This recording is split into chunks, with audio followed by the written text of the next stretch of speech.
Hello everyone, কেমন আছো তোমরা সবাই? আশা করি তোমরা সবাই খুব ভালো আছো। আজকে আমি তোমাদের সাথে একটা অন্যরকম নুডলসের রেসিপি শেয়ার করব। আশা করছি তোমাদের রেসিপিটা ভালো লাগবে। বাড়িতে কোনো সবজি নেই অথচ খুব নুডলস খেতে ইচ্ছে করছে, তখন তোমরা এই রেসিপিটা একবার ট্রাই করে দেখতে পারো। আমি গ্যারান্টি দিয়ে বলতে পারি এই রেসিপিটা তোমাদের খুব ভালো লাগবে। তাহলে চলো রেসিপিটা দেখে নেওয়া যাক। ফার্স্টে আমি তোমাদেরকে দেখিয়ে দিই এটা বানাতে আমার কি কি লাগবে।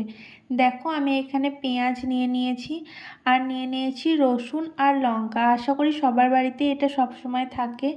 আর দেখো, আমি নিয়ে নিয়েছি এখানে টমেটো কেচাপ 1 টেবিল স্পুন, আর নিয়ে নিয়েছি 1 tablespoon red chilli sauce, আর নিয়ে নিয়েছি 1 টেবিল স্পুন সোয়া সস। তোমাদের বাড়িতে যদি এই দুটো সস না থাকে, সোয়া সস আর রেড চিলি সস, তাহলে তোমরা শুধু টমেটো কেচাপ দিয়ে বানিয়ে নিতে পারো।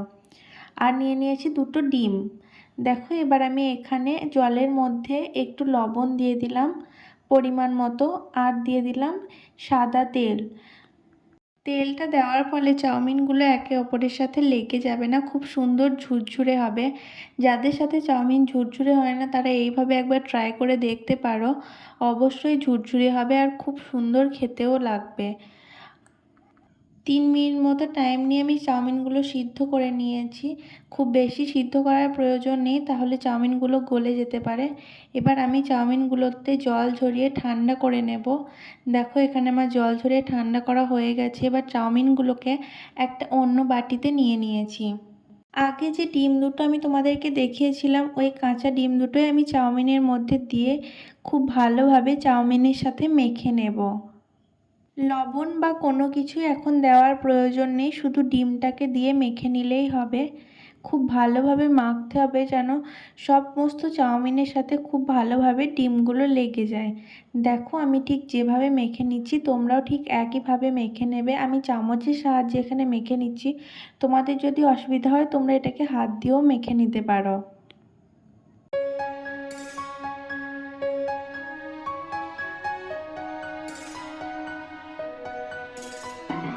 দেখো, এখানে আমার চাউমিনের সাথে ডিমটা খুব ভালোভাবে মেখে নেওয়া হয়ে গেছে। এবার আমি একটা কড়াই নিয়ে নিয়েছি। কড়াইটা খুব ভালোভাবে গরম করে তার মধ্যে বেশ কিছুটা পরিমাণ তেল দিয়ে দিয়েছি। তেলটাকে চারিদিকে একটু ছড়িয়ে দিতে হবে যাতে কড়াইয়ের গায়ে কোনো চাউমিন লেগে না যায়। এবার যে আগে থেকে রসুনগুলো আর লঙ্কাগুলো কেটে রেখেছিলাম ওগুলোকেই তেলের মধ্যে দিয়ে একটু ভাজা ভাজা করে নিতে হবে। যখন এগুলো ভাজা ভাজা হয়ে যাবে, আগে থেকে কেটে রাখা পেঁয়াজগুলোকেও ওর মধ্যে দিয়ে পেঁয়াজগুলোকেও লাল লাল করে খুব ভালোভাবে ভেজে নিতে হবে।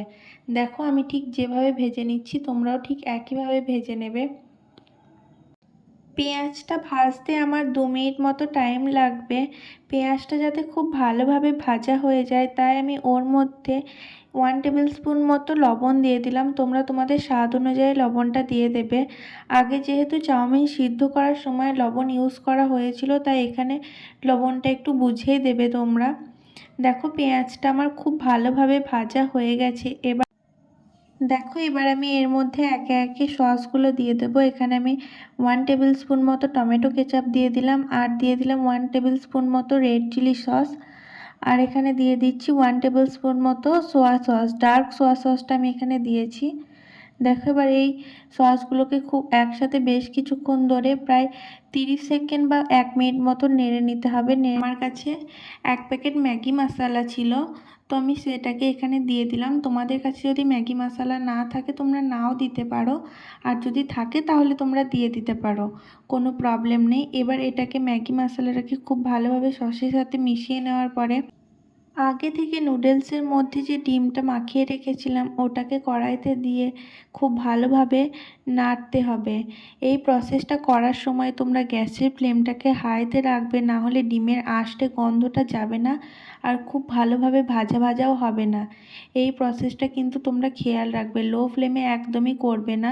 নিচে হয়তো একটু ধরে ধরে যেতে পারে, কিন্তু কোনো প্রবলেম নেই, কন্টিনিউয়াসলি নাড়তে থাকলে নিচে ধরবেও না। এটাকে খুব ভালোভাবে ঝুরঝুরে করে ভাজা ভাজা করে নিতে হবে যাতে ডিমের আঁশটে গন্ধটা চলে যায়।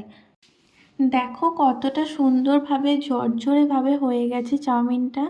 এবার আমি এটাকে একটা আলাদা প্লেটে সার্ভ করে নেব। তোমাদের রেসিপিটা কেমন লাগলো অবশ্যই জানিও।